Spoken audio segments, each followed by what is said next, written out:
Son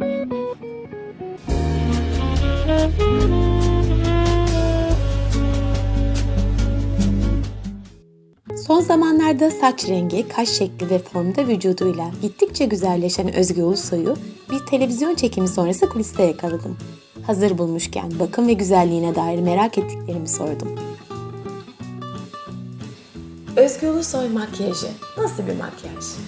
Şimdi yıllardır bir sürü make-up artiste çalışıyorum tabii ki bu mesleğin içerisinde olduğum için. Ama Burçin Göksu mesela çok uzun yıllardır ekran makyajımı da yapıyor.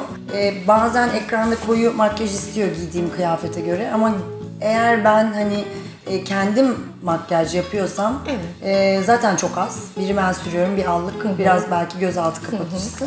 Peki en favori ürünleri bir bakalım sizden.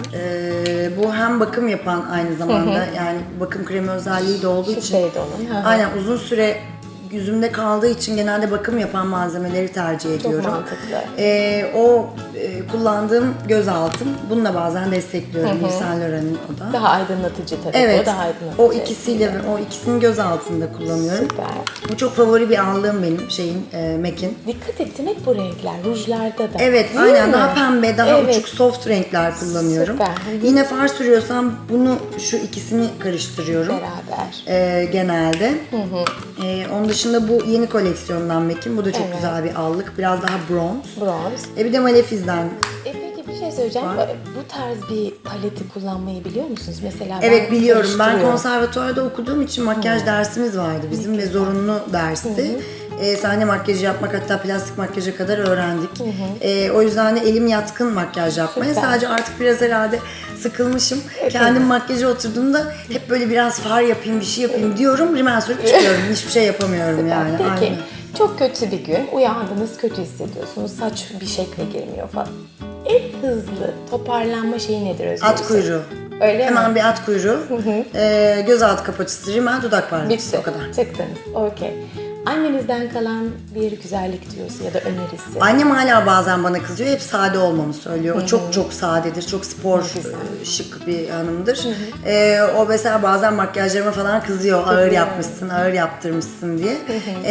Yine de hani günlük hayatımdaki halimi seviyor. Yani sadelik. Çok içten cevap vereceğinizi umduğum için soruyorum. Kaşlar kim yaptı bu kadar güzel?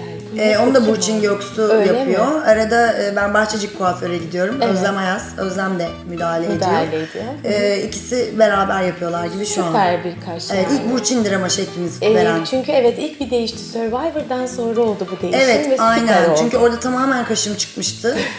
Onun üzerinden yeni bir yapılandırmaya. Hazır çıkmış. Aynen, yeni bir yapılandırmaya gitti. Burçin Göksu yaptım. Peki estetik var mı? Botoks var mı? Estetik Dolgu yok, var mı? botoks yok. Botoks yaptıracağım, yaptırmak istiyorum. Okay. Şu alnım şurası biraz kırışıyor, korkuyorum. 2 haftadır randevu alıyorum, hala Çok gidemedim. şeker, korkma. Ama gideceğim ve bunları yaptırmaktan ya da söylemekten çekinen biri değilim. Bravo. Çünkü yaşlanmak kötü bir şey değil ama güzel yaşlanabilmek Kaliteli. mümkün Tabii, artık. Kaliteli, geç yaşlanabilmek mümkün. O yüzden de bu nimetlerden faydalanmak gerektiğini düşünüyorum. Harikasın. Çok teşekkür Ben ediyorum. teşekkür ederim. Sağ ol. Çok mersi.